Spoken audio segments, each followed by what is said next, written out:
आज हम ज्वालामुखी का दूसरा भाग पढ़ने जा रहे हैं। इससे पहले मैं पहला भाग आपको पढ़ा चुका हूं। उसमें मैंने ज्वालामुखी के बारे में कुछ परिचय, साथ साथ में वो कितने टाइप्स के होते हैं और उनसे जुड़े हुए कुछ इंपॉर्टेंट फैक्ट्स हमने चर्चा किया था। आज ये दूसरा भाग है ज्वालामुखी का। इसमें भी हम लोग कुछ फैक्ट्स पर चर्चा करने वाले हैं और ये फैक्ट सारा इंपॉर्टेंट होगा आपके परीक्षा के लिहाज से। तो चलिए शुरू करते हैं। देखिए, मैंने यहाँ पे कुछ पॉइंट्स लिखा है। यहाँ पे टोटल 7 पॉइंट्स मैंने यहाँ पे लिखा है और इससे जुड़े हुए कुछ फैक्ट्स हम लोग समझेंगे। इससे जुड़े हुए जो इंपॉर्टेंट फैक्ट्स है उसके बारे में हम लोग समझेंगे।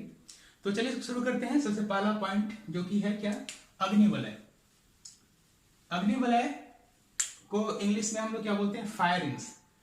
लेकिन जब हम समझेंगे तो समझेंगे इसमें कि इसे और किस नाम से जानते हैं, fire rings of the Pacific. ये क्यों fire rings of the Pacific बोला जाता है, आइए समझते हैं। देखिए, विश्व में जितना भी सक्रिय ज्वालामुखी उपस्थित है उनमें से सबसे अधिक जो प्रशांत महासागर का जो तट है उस पर उपस्थित है।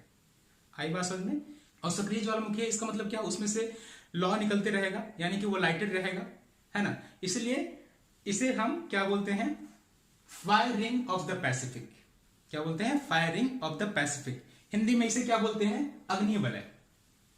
कुछ और इंपॉर्टेंट पॉइंट्स के बारे में हम लोग चर्चा करते हैं। जैसे कि एशिया और अमेरिका, ये 2 ऐसे महाद्वीप है जहां पे सबसे अधिक सक्रिय ज्वालामुखी पाई जाती है। एक और इंपॉर्टेंट पॉइंट जो कि आपके एग्जामिनेशन में अक्सर पूछ दिए जाते हैं कि कौन सा ऐसा महाद्वीप है जहां पे किसी प्रकार का कोई ज्वालामुखी नहीं पाया जाता है, वो है ऑस्ट्रेलिया। ऑस्ट्रेलिया महाद्वीप में किसी प्रकार का कोई भी ज्वालामुखी नहीं पाया जाता है। चलिए अगला पॉइंट्स के ऊपर चर्चा करते हैं। अगला पॉइंट है गेजर। गेजर, ठीक है। इसके बारे में आप जानते हैं, साधारणतः ये गीजर होता क्या है कि पानी गर्म करने के लिए हम लोग ठंडा में इसका प्रयोग करते हैं। पानी जब भी गर्म होगी तो क्या होगा, उससे जलवाष्प निकलेगा। देखिए, और भी एक पॉइंट्स आप नोट कर लीजिए। यहां पे मैंने 2 टर्म लिखा है, एक है गीजर और दूसरा है धुआंरे।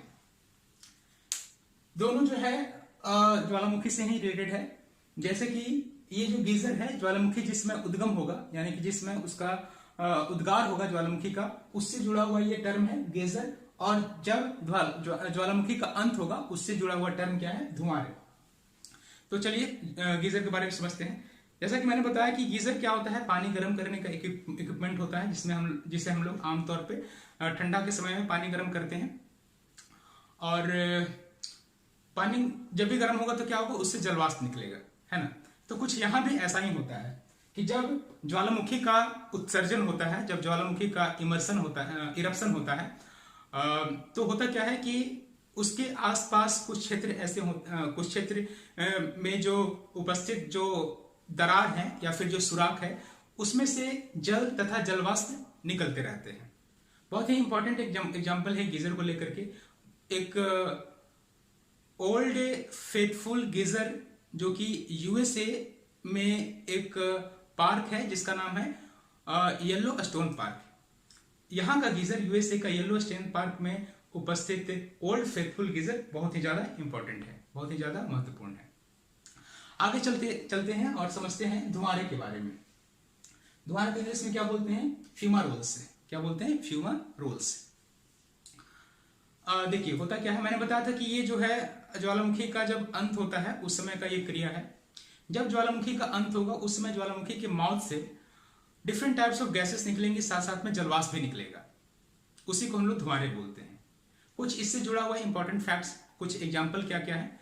जैसे कि अलास्का में एक पर्वत है जिसका नाम है कटमई। क्या नाम है उसका, कटमई पर्वत है। इस पर्वत को हम लोग हजारों धुआरों की घाटी बोलते हैं।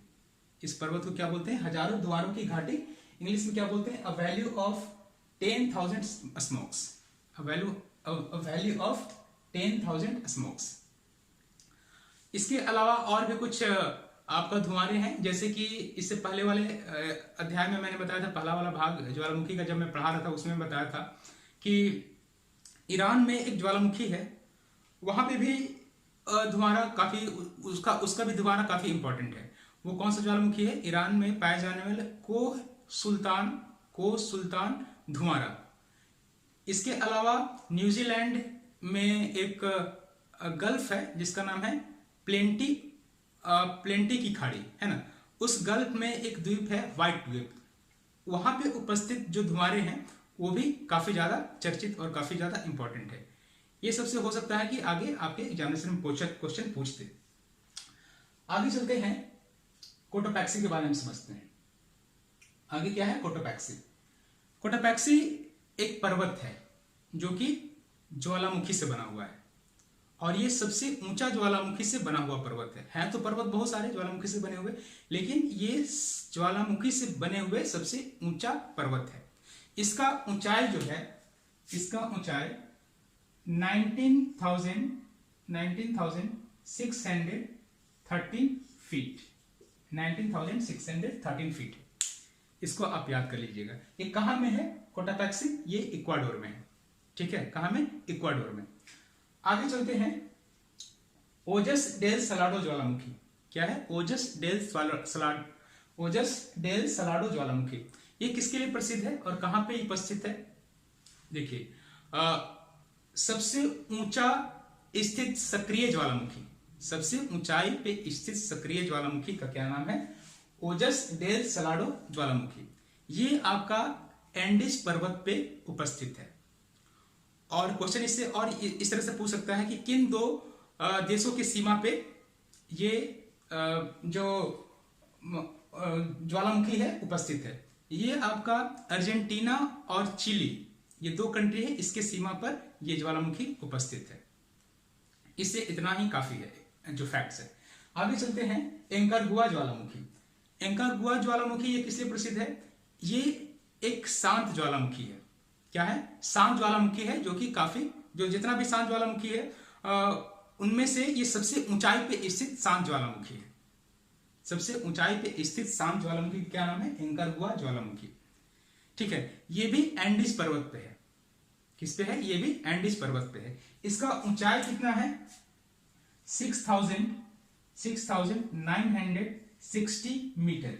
देखिए, आप कंफ्यूज मत होइएगा, यहां पे मैंने यूनिट लिखा है मीटर और यहां पे लिखा है फीट। आ रही बात समझ में? तो ये कुछ इंपॉर्टेंट फैक्ट्स से ज्वालामुखी से जुड़े हुए। तो ये लेक्चर पढ़ने के बाद ज्वालामुखी से जुड़ा हुआ जो भी इंपॉर्टेंट फैक्ट्स था मैंने बताया। अगले क्लास में, अगले वीडियो में मैं एक नया अध्याय लेकर के आपके सामने उपस्थित होऊंगा। ठीक है, तब तक के लिए धन्यवाद, शुक्रिया।